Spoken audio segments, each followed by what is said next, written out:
Girls are coming of age in a very poisonous, girl-hurting culture.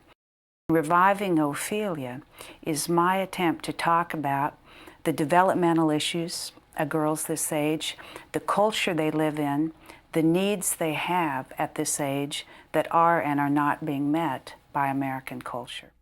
Teenagers are encouraged to distance from their parents. So the people who love them most, who are the most plugged into them and eager to be helpful to them, oftentimes are sort of cut off from them. What they do is they look to peers and they look to media to give them some ideas about how to be. Girls are seeing, really from the time they're much younger than teenagers, they're seeing over and over the same kinds of images of women that are considered beautiful. Those women tend to be thin, they tend to be very unnatural looking, they tend to often be very sexualized images of women. So that image is internalized, and what happens when that image is internalized is virtually all girls and women end up feeling inadequate. They end up feeling, I'm not pretty enough, I'm not thin enough, my skin isn't clear enough, and so on and so on. Another thing they feel about that is that this stuff is very important. I mean, it's not a sort of irrelevant thing, it's very important. Over the last 20 years, models have gotten thinner and thinner and thinner, and so the average height of a model is 5'10", 5'11". Their weight's about 110 pounds. They will get no thinner. The height weight of models has leveled out, not for any positive reason, but because if they get any thinner, they can't be healthy enough to show up for photo shoots and work. So they have gotten thinner and thinner. Meanwhile, the weight of real women has increased. And so the disparity between how our culture defines beautiful and how real women look has gotten greater. When we define beauty in such an unnatural way, young girls do very unnatural things to be thin. There's a real correlation by now in this country between young women's desires to be thin and to be beautiful and the fact that so many young women really become victims of eating disorders.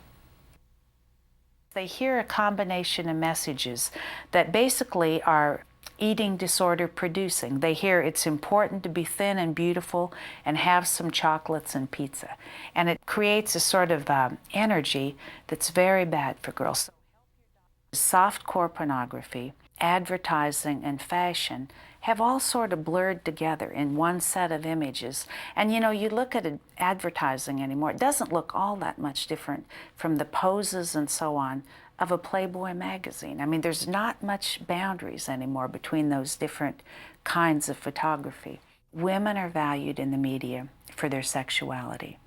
And particularly the way this affects young teenagers is they think it's very important to be sexually attractive, or if they aren't sexually attractive, or if they're afraid of being sexual and sexually attractive, they feel badly about themselves because they aren't more sexual. They feel like they're left out of the really important stuff that's happening for teenagers.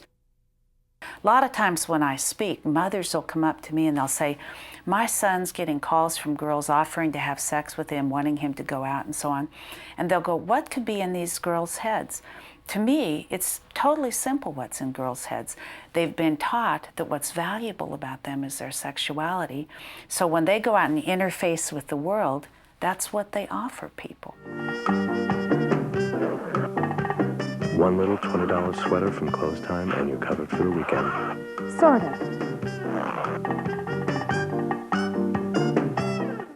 Both girls and boys really get pushed into sexual relationships much earlier than they're ready. In fact, kids get kind of channeled into behavior that they later regret, realize they weren't old enough to handle, and so on. One of the things that happens to young men is they end up thinking that the most important thing in a date in a woman is attractiveness. They tend to see images of women not being the subjects of their own lives, but the objects of other people's gaze. So they get a kind of a view of women as very beautiful, passive, sexually attractive. So it socializes men to think about potential mates, potential partners, not in terms of their sense of humor or character or common interests, but in terms of their breast size and the shape they have and so on and so on. One of the problems we have as a culture right now is we're letting down a whole generation of children in terms of giving them good guidelines as to how to be decent adults. And they will suffer and we will suffer because of our failure to give children good advice on growing up. Cultural change is a million acts of individual courage and kindness. That's the only way our culture has ever changed, and it's the only way it will change. And if you believe that, what that means is you're a change agent, I'm a change agent. We can be working every day by the way we relate to the people we come in contact with to make a very different culture, person by person, community by community.